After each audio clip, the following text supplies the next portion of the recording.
Hello అండి. Welcome to Harika cooking. ఇవాల్టి వీడియోలో రెసిపీ వచ్చేసి మినపవడలు. ఈ మినపవడలకు కాంబినేషన్‌గా ఇలా మటన్ కర్రీతో తింటే చాలా బావుంటుంది. ఈ మినపవడలు ఫ్లఫీగా ఆయిల్ ఎక్కువగా పీల్చకుండా చాలా టేస్టీగా రావాలంటే ఎలా చేయాలో ఈ వీడియోలో చూపిస్తాను, చూసేయండి. ఆల్రెడీ ఇప్పుడు నేను మినపగుళ్ళను నానబెట్టి పెట్టాను. ఈ మినపగుళ్ళను చక్కగా వాష్ చేసి ఒక 4 అవర్స్ పాటు ఇలా నానబెట్టి పెట్టుకోవాలి. ఈ మినపగుళ్ళను మంచిగా నానబెట్టుకుంటేనే వడలు ఫ్లఫీగా వస్తాయి. అందుకే 4 అవర్స్ పాటు ఈ మినపగుళ్ళను నానబెట్టుకోవాలి.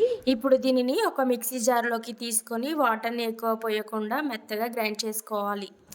అలాగే ఈ పప్పును రుబ్బుకునేటప్పుడే ఇందులో ఒక 5, 6 పచ్చిమిర్చిని ఇలా సగానికి కట్ చేసుకొని వేసుకోవాలి.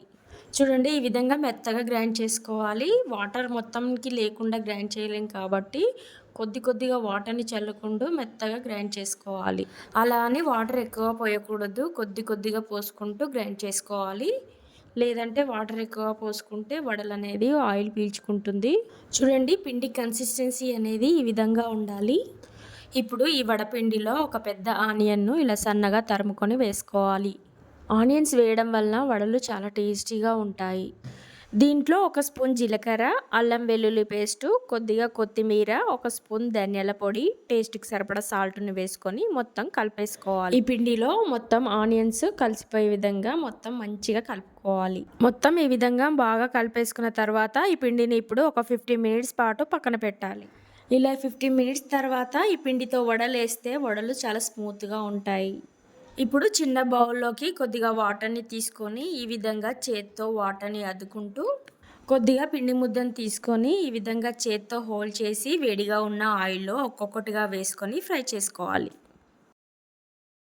ఫస్ట్ టైం ఈ వడలు చేసే వాళ్ళకు ఆయిల్‌లో ఈ వడలను వేయడం అంత ఈజీగా రాదు. చెయ్యంగా వచ్చేస్తుంది. ఫస్ట్ ఒక 2, 3 వడలను వేశాక అర్థమవుతుంది. చేతికి వాటర్ ఉంటేనే వడలను వేయగలుగుతాం. స్టవ్‌ను మీడియం ఫ్లేమ్‌లో పెట్టుకొని ఫ్రై చేసుకోవాలి. దీంట్లో వెంటనే గరిటె పెట్టకూడదు. కొద్దిసేపు ఫ్రై అయ్యాక టర్న్ చేసుకోవాలి.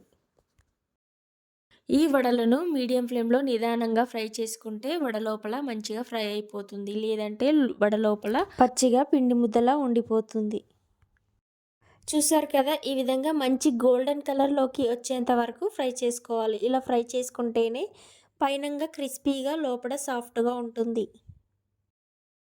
ఇలా వడలన్నిటినీ చేసేసుకున్నాను. ఈ వడలకు కాంబినేషన్‌గా పల్లీ చట్నీ కంటే ఈ విధంగా మటన్‌లోకైనా, చికెన్‌లోకైనా చాలా టేస్టీగా ఉంటుంది. మీరు కూడా ఒకసారి ఈ వడలకు కాంబినేషన్‌గా మటన్‌తో ట్రై చేయండి. ఈ వీడియో కనుక మీకు నచ్చినట్లయితే తప్పకుండా లైక్ చేసి సబ్స్క్రైబ్ చేసుకోండి.